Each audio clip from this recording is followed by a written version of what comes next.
Bonjour Thibaut, est-ce que tu peux nous présenter les 3 vins qui pour toi représentent le mieux ton domaine? Bonjour Pascal, alors je sais pas si c'est les 3 vins qui représentent le mieux mon domaine, mais en tout cas c'est les vins que j'avais envie de partager avec toi aujourd'hui. Donc on va commencer par un Riesling Grasbourg, donc c'est un Riesling terroir. On va continuer par un Muscat. Pourquoi? Parce que ça c'est mon petit péché mignon à moi, j'aime bien le Muscat, je trouve que c'est un cépage qui souvent est pas assez mis en valeur en Alsace. Et puis on terminera par un Pinot Noir, fraîchement mis en bouteille. On n'a pas encore le visuel, ça c'est un projet de mon cousin et de moi, donc on a une nouvelle génération sur le domaine. Son nom ça sera la cuvée Y de notre génération. Et donc là on est plus sur un rouge un petit peu plus structuré que ce qu'on peut avoir l'habitude de trouver en Alsace, puisque nos parents ont pu faire. Ok. Alors découvrons ces vins. C'est vraiment des vins de personnes, parce que par exemple le Grasbourg c'est un terroir que ma mère affectionne énormément. Et c'est aussi pour ça qu'on a choisi de donner le nom de la parcelle. Chaque année on le vinifie à part. Et on trouvait que chaque fois on avait une typicité qui était très intéressante.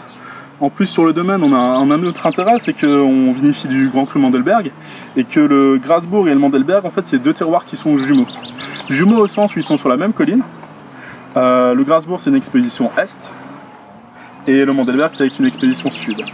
Et du coup en fait sur une même colline avec juste une exposition qui diffère, on va avoir des produits qui sont totalement différents et c'est vraiment ça qui nous intéresse. Donc là c'est Riesling Grasbourg 2017.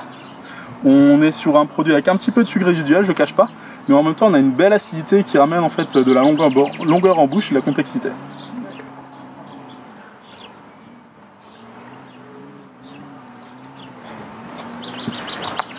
Découvrons. Plus avec ce soleil, la couleur est vraiment... Ouais, ça vaut le coup. Franchement, ça aurait été dommage de ne pas sortir pour faire cette... Et puis là en plus, haute symbolique, on est sur la colline des Amandiers. Bah ouais. L'amandier familial derrière moi qui a une centaine d'années, donc pareil, là c'est plutôt le côté renvoi au grand-père qui a été le premier à mettre en bouteille les vins au domaine.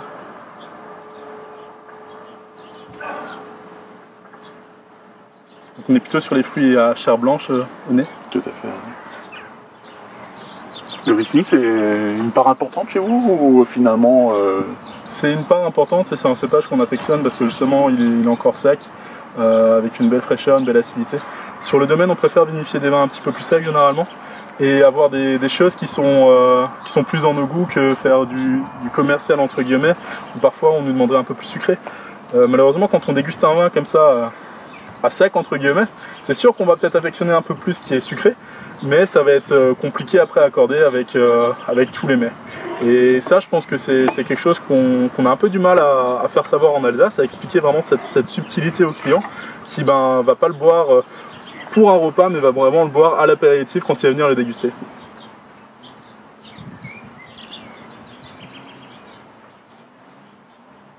Très agréable, comme ça le matin, franchement... Parce que ça se voit pas, mais il est quand même tôt. Et c'est vrai que pour un premier vin comme ça, d'entrée, franchement, c'est vraiment très agréable, quoi. Ouais, sur le côté en bouche, on va attaquer sur un côté assez ample. Ample, ouais. Avant d'avoir un petit peu la fraîcheur, l'acidité qui va revenir, qui va soutenir le tout, pour donner une bonne finale et une bonne longueur en bouche, quoi. Et là, par exemple, tu as mis un coup de bluff, est-ce que finalement, ça serait pas aussi un vin d'apéritif? Je pense que tous les vins sont des vins d'apéritif quand on sait les apprécier. On est d'accord. Voilà, ce globe c'était un petit clin d'œil, je me suis dit c'est tôt le matin, ça va faire du bien. Et puis voilà, oui, effectivement, je pense que de toute façon on est en Alsace, on est des bons vivants, ça se voit. C'est clair. Donc faut l'assumer. On est entièrement d'accord, je pense qu'on aura du mal à dire le contraire. Et là, tu es arrivé depuis longtemps sur le domaine? Non, alors moi j'ai un parcours un petit peu atypique. C'est que avant de revenir sur le domaine, en fait, j'ai fait un master en économie, spécialité économie et société. En fait, j'y trouvais pas forcément mon compte au sens où passer ma vie dans un bureau, c'était pas dans mes aspirations. J'avais besoin de choses plus concrètes, de terrain, et puis finalement, dans le métier de vigneron indépendant, on a vraiment ces 2 aspects. On a le terrain, le travail à la vigne, le travail à la cave. Donc déjà un double terrain qui n'est pas forcément facile à maîtriser. Puis après on a le côté un petit peu plus bureau, administratif, commercial, où voilà, même si l'administratif, on aimerait bien en avoir un petit peu moins, mais je veux dire, ça fait partie du jeu, et c'est vrai que la diversité des tâches permet aussi de se remettre en question sur ses pratiques, et parfois ça a du bon, quoi. Enfin, même souvent ça a du bon, mais voilà, faut l'accepter, et puis le prendre avec philosophie. Et donc cette nouvelle vie te convient pleinement, quoi? Cette nouvelle vie me convient pleinement, même si c'est sûr que quand on revient sur le domaine en ayant voyagé un petit peu, vécu à l'étranger et puis refait un master par la suite, bah on vient avec des idées qui sont un petit peu différentes. Et c'est sûr que les premiers mois, les premières années, bah, faut faire ses preuves. Donc ça c'est sûr que voilà, ça fait partie du jeu. Il y avait un tout petit conflit de génération parce qu'on n'avait pas forcément les mêmes visions, mais en même temps sans m'interdire d'essayer des choses et de les faire. Donc on a essayé des choses et finalement ça nous a plutôt bien réussi. Et du coup on continue dans ce sens, avec comme idée de toujours essayer d'innover entre guillemets, mais en tout cas d'avancer et faire des choses qui nous plaisent à nous, parce que quand on fait des choses qui nous plaisent, bah, c'est plus facile à les partager après. Évoluer en faisant ce qui plaît, quoi, finalement. Et exactement. Exactement.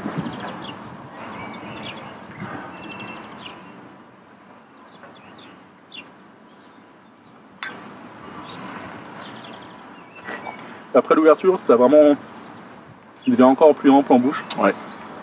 Voilà, il est assez jeune. Malheureusement pour nous, quelle année t'avais dit? 2017. 2017, oui, effectivement. Voilà, et donc normalement, un mois, il ne devrait plus nous en rester parce que c'est vraiment un produit qui part très bien. Et puis comme c'est un terroir, ben, c'est un lieu délimité, donc les gens, ben, voilà, ils savent qu'il y a une quantité limitée, forcément.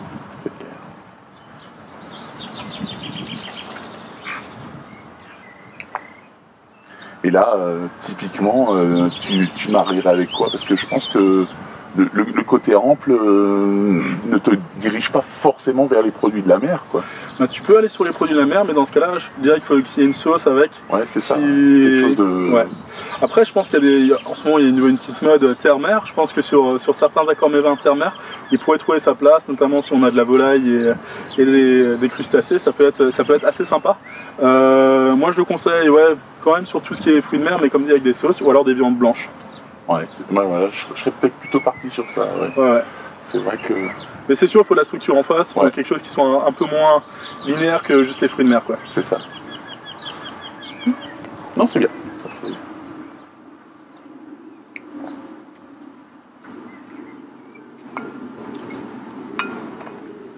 Je te propose de continuer avec le muscat. Ah bah, écoute, hein.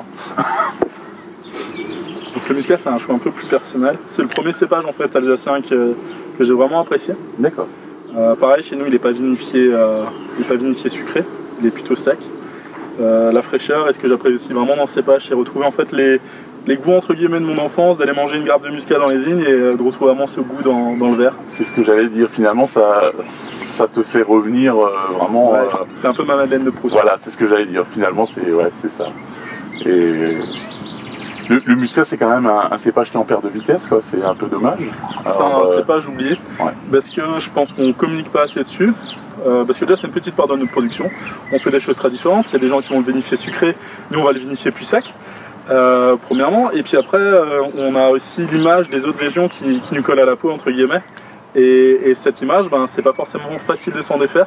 Expliquer à un client sur un salon que ce muscat va être fruité mais sec, c'est compliqué, Hop. Donc voilà. Après moi c'est vraiment le cépage que j'aime beaucoup, quoi. Ah, si ça te rappelle ton enfance, je peux comprendre. Hein. Et donc tu parlais avant de ton arrivée sur le domaine, mais le domaine, j'imagine que voilà, il a une histoire plus ancienne, donc. Bah, comme beaucoup de domaines en Alsace, finalement, on est sur un domaine typique entre guillemets. On était d'abord sur la polyculture élevage, puis mon grand-père a fait le choix de se spécialiser un peu plus sur le vin. Et finalement, c'est mon père et mon oncle qui ont vraiment fait que du vin, vu que mon grand-père faisait encore un peu de champ à côté. Et donc voilà, donc domaine classique. Petite spécificité, c'est qu'on se trouve à Mittelwihr. Donc Mittelwihr, c'est un village qui a été entièrement rasé pendant la Seconde Guerre mondiale, à l'exception de quelques parties de maisons. Et on a la chance d'avoir justement sur le domaine des fondations qui datent de 1500. Donc il y a aussi toute cette histoire, il y a toujours eu du vin dans cette cave qui s'est fait depuis des siècles. même si c'était pour la consommation plus locale, la consommation plus familiale entre guillemets, mais ça a toujours existé chez nous. Donc finalement revenir vraiment dans ce mode en produisant que du vin, ben, c'est un choix on va dire sociétal où on les a un peu dirigés vers une spécialisation des cultures. Moi je vais pas dire que je le regrette ou pas, je vais dire c'est comme ça. Il y a des avantages et des inconvénients. Les avantages, ben, c'est d'éviter de se lever tous les jours pour nourrir les animaux.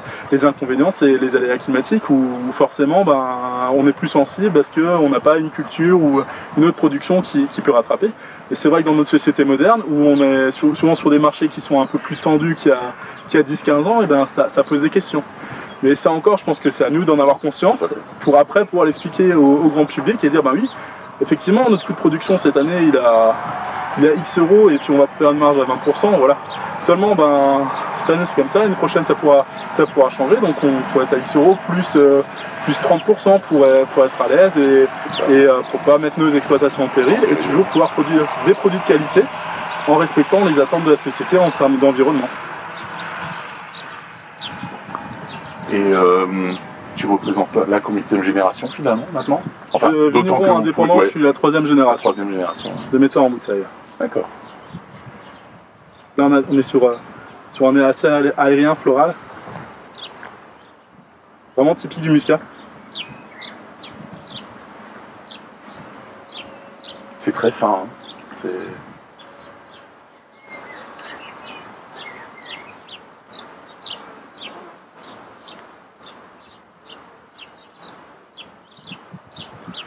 On retrouve le fruit en bouche, qui est là aussi tout en dentelle, tout en finesse, c'est pas exubérant.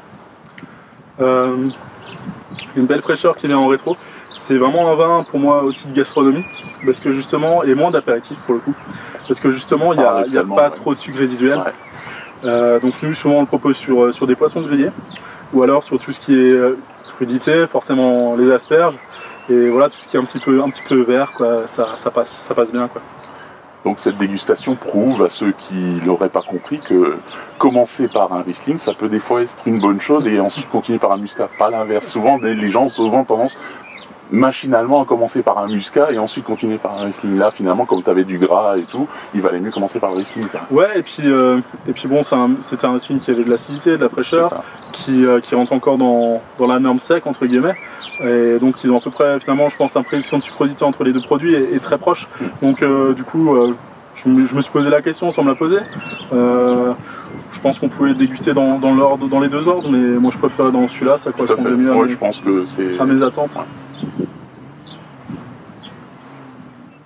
Et là, donc c'est ta Madeleine de Proust, ok. La dernière fois que tu as eu l'occasion de le déguster, c'était à quelle occasion? C'était un apéritif. Juste avec des amis, à l'apéritif, mais voilà, c'est des amis qui aiment le vin sec, donc comme ça, au soleil, en terrasse, tranquillement. On y est presque. On y est presque. On est sur une terrasse, on est au soleil. Avec une magnifique vue sur la plaine d'Alsace.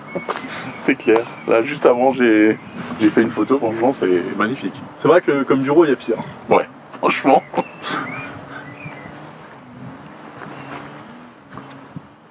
C'est vrai que se lever le matin pour ça, ça vaut le coup, quoi. Ouais. Non, on se plaint pas, hein. C'est sûr qu'on a un beau métier. Après, c'est pas juste un métier, il y en a plutôt 3, voire 4. Je pense. Ça fait partie. Ouais, et après, je pense que vraiment, pour les gens qui ont ça viscéralement accroché, c'est plus qu'un métier, quoi. J'irais pas jusqu'à dire une passion, parce que c'est peut-être presque trop facile à dire, mais il y a autre chose, quoi. C'est plus profond que ça encore. Mais bien sûr, il y a un attachement qui est comme le vieil, hein, très profond à la terre. Et c'est pas pour rien que la notion de terroir trouve tout son sens actuellement. Mais voilà, après c'est point de vue personnel. Parfois on a tendance à oublier qu'un terroir c'est une terre, c'est un climat, mais c'est aussi des hommes qui sont derrière. Et les hommes actuellement, je trouve qu'on les oublie un petit peu, parce qu'on a chacun notre histoire, on a chacun nos goûts, chacun nos aventures, et faut les assumer, en être fiers. Tout à fait. Et pour finir, je te propose de terminer sur notre Pinot Noir Génération Y.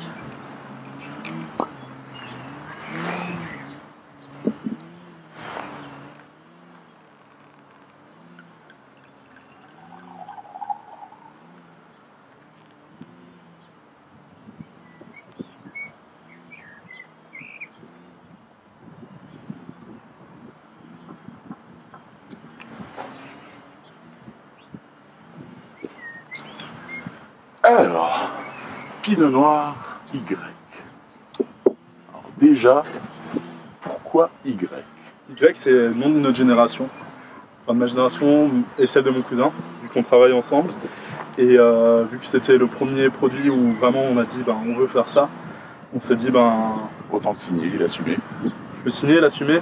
Après, il y avait une question à un moment donné entre génération au pluriel ou juste génération Y. Parce que finalement, c'est vraiment un travail familial. Et ouais, d'hommes et de femmes, entre guillemets, et une transmission aussi d'un savoir-faire qui s'est fait. Et qui se fait toujours d'ailleurs. Et du coup, voilà, c'était aussi ça. Pour moi, c'est une façon de. J'ai pas envie de dire rendre hommage, mais en tout cas de reconnaître le travail des générations passées. En plus, on a un autre Pinot Noir à la carte qui porte le second prénom de mes grands-parents. Donc effectivement, c'était peut-être logique d'aller sur ce cépage pour marquer un côté génération entre guillemets, quoi.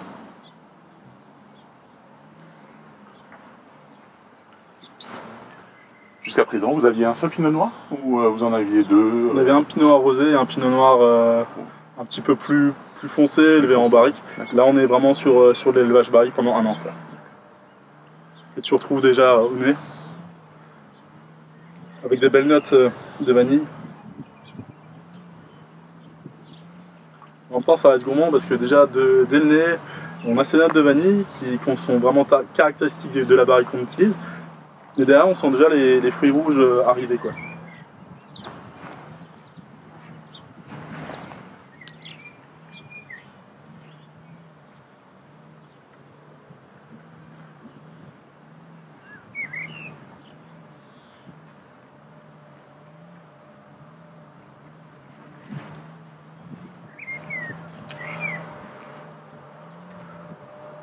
Ensuite, on est vraiment sur une structure qui est plus costaud.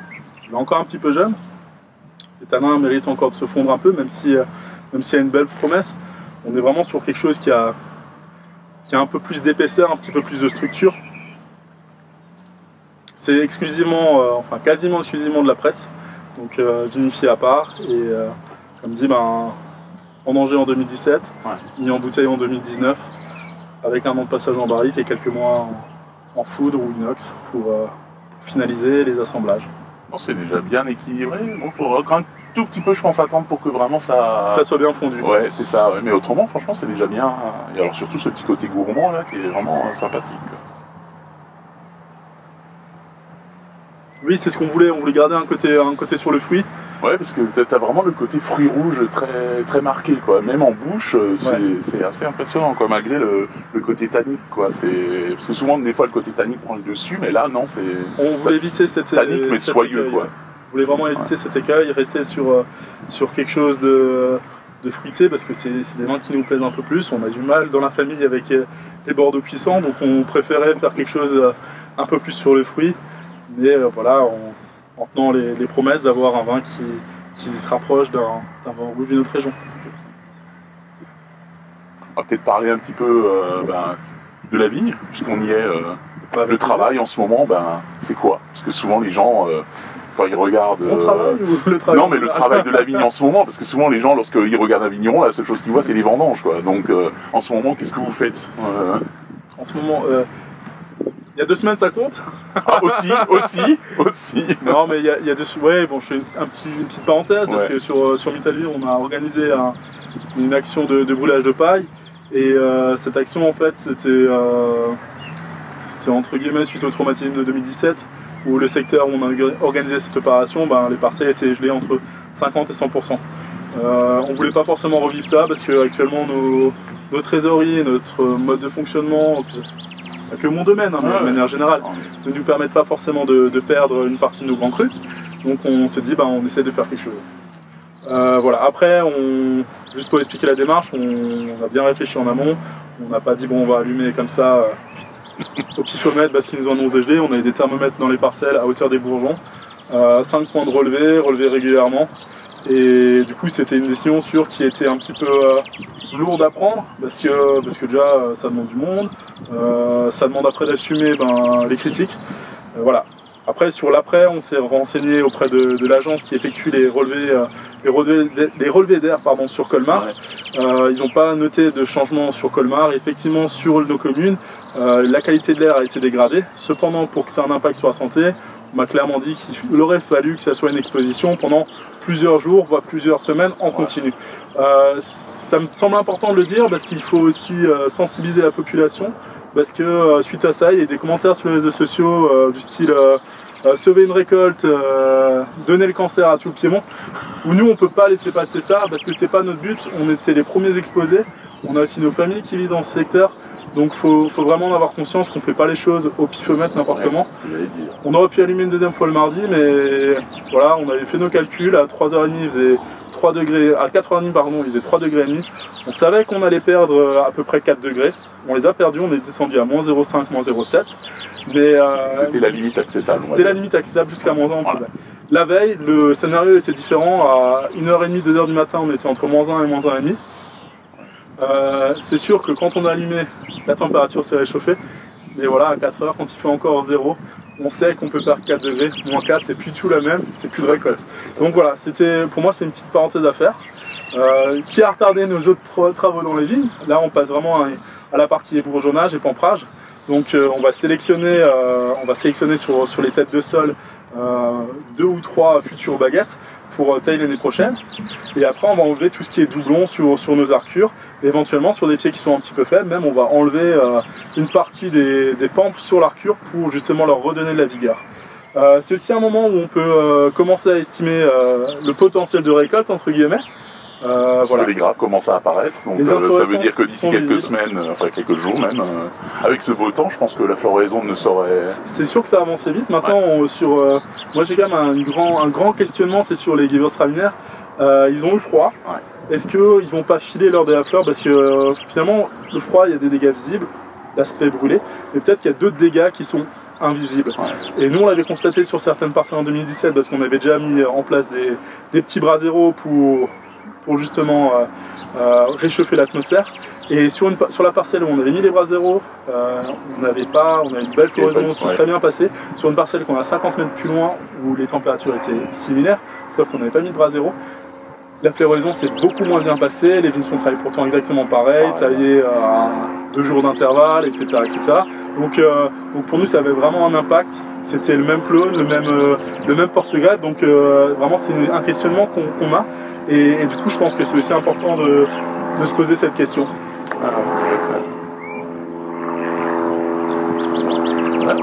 Et puis donc en cave, on va terminer les mises en bouteille. Ce qu'il va dire maintenant, ouais, c'est on va dire les dernières avant les vendanges, on va dire. Bah, pas forcément, vu que nous, comme on a un autre rouge qu'on a suivi pour le coup 6 mois en barrique, généralement on termine avec lui juste avant les vendanges. Donc si les vendanges sont 15 septembre, ça nous arrange, on a plus le temps. On serait de nouveau sur un rythme normal, on va dire. Je sais pas si c'est normal, mais en tout cas c'est sûr que nous on affectionne plus d'avoir un peu de temps l'été pour décompresser puis faire autre chose. Oui, c'est ce que j'allais dire, parce que de temps en temps ça fait du bien aussi, faut pas l'oublier. En tout cas, merci pour cette belle découverte. De rien, avec plaisir.